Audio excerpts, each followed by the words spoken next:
തൃശൂർ വടക്കാഞ്ചേരി കാഞ്ഞിരക്കോട് ആംബുലൻസിൽ നിന്നും ഓയിൽ ചോർന്നു. നിരവധി ഇരുചക്ര വാഹനങ്ങൾ തെന്നി വീണു. അപകടത്തിൽപ്പെട്ട ആംബുലൻസ് നീക്കം ചെയ്യുന്നതിനിടെയാണ് ഓയിൽ ചോർന്നത്. സംഭവത്തെ തുടർന്ന് സംസ്ഥാന പാതയിൽ ഏറെ നേരം ഗതാഗതം തടസ്സപ്പെട്ടു.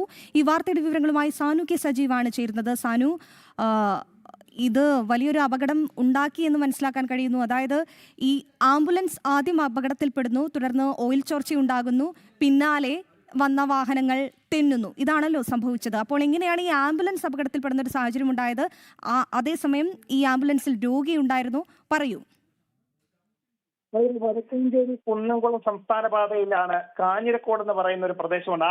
അവിടെ ഒരു കൊടും വളവുണ്ട്. ആ വളവിലാണ് ഈ ആംബുലൻസ് അപകടത്തിൽപ്പെടുന്നത്. ആംബുലൻസ് നിയന്ത്രണം വിട്ട് സൈഡിലേക്ക് ഇടിച്ചു കയറുകയായിരുന്നു എന്നാണ് നമുക്ക് മനസ്സിലാക്കാൻ സാധിക്കുന്നത്. എന്തായാലും ആംബുലൻസ് അവിടെ അപകടത്തിൽപ്പെട്ടതിന് ശേഷം അത് അവിടെ നിന്ന് നീക്കം ചെയ്യുന്നതിനിടയിലാണ് ആംബുലൻസിന്റെ എഞ്ചിനിൽ നിന്ന് ഓയിൽ ഈ റോഡിലേക്ക്, ഈ സംസ്ഥാന പാതയിലേക്ക് പടർന്നത്. ഈ ഓയിൽ റോഡിലേക്ക് വീഴുമ്പോൾ നമുക്ക് എല്ലാവർക്കും അറിയാവുന്നതുപോലെ ഈ വാഹനങ്ങൾക്ക് ബ്രേക്ക് പിടിച്ചാൽ കിട്ടാത്ത ഒരു അവസ്ഥയുണ്ടാകും. അങ്ങനെ റോഡിലേക്ക് ഈ ഓയിലിലൂടെ കയറി വന്ന ഇരുചക്ര വാഹനങ്ങളെല്ലാം ആ റോഡിലേക്ക് വീഴുന്ന സാഹചര്യമാണ്, തെന്നി വീഴുന്ന ഒരു സാഹചര്യം ഉണ്ടായി.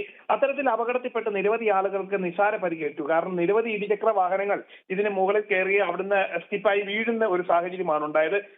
ഇങ്ങനെ നിരവധി വാഹനങ്ങൾ, ഇരുചക്ര വാഹനങ്ങൾ അപകടത്തിൽപ്പെട്ടതിന്റെ പശ്ചാത്തലത്തിൽ പിന്നീട് അഗ്നിരക്ഷാ സേന എത്തി ആ റോഡ് പൂർണ്ണമായും കഴുകി വൃത്തിയാക്കേണ്ടി വന്നു. കാരണം നിരവധി വാഹനങ്ങൾ പോകുന്നുണ്ട്. തുടർച്ചയായിട്ട് അപകടങ്ങളും ശ്രദ്ധയിൽപ്പെട്ടതോടുകൂടി നാട്ടുകാർ സംഘടിക്കുകയും പ്രതിഷേധത്തിന്റെ ഒരു സ്വരമുയരുകയും ചെയ്തതോടുകൂടിയാണ് ഫയർഫോഴ്സ് എത്തി ആ റോഡ് മൊത്തം പൂർണ്ണമായും കഴുകി വൃത്തിയാക്കിയതിനു ശേഷമാണ് അതുവഴി സുഗമമായിട്ട് വാഹനങ്ങൾ കടത്തിവിട്ട് തുടങ്ങിയത്. കാരണം ഏറെ നേരം ഈ ഒരു പ്രവൃത്തി തുടരുന്നതിനായി, കാരണം റോഡിന്റെ പല ഭാഗങ്ങളിലേക്കും ഈ ആംബുലൻസിന്റെ എഞ്ചിനിൽ നിന്നുള്ള ഓയിൽ പറന്നിരുന്നു. അതുകൊണ്ട് തന്നെ പൂർണ്ണമായിട്ടും അത് കഴുകി നീക്കം ചെയ്യുന്നത് വരെ റോഡിലെ ഗതാഗതം ഭാഗികമായിട്ട് തടസ്സപ്പെടുത്തിയിരുന്നു. അതിനുശേഷമാണ് ആ റോഡ് കഴുകി വൃത്തിയാക്കിയത്. ഇത് പൂർണ്ണമായിട്ടും അപകടരഹിതമാണെന്ന് കണ്ടതിനെ തുടർന്നാണ് പിന്നീട് വാഹനങ്ങളൊക്കെ അതിന് വഴി കയറ്റിവിട്ടു തുടങ്ങിയത്. അതിലാണ്.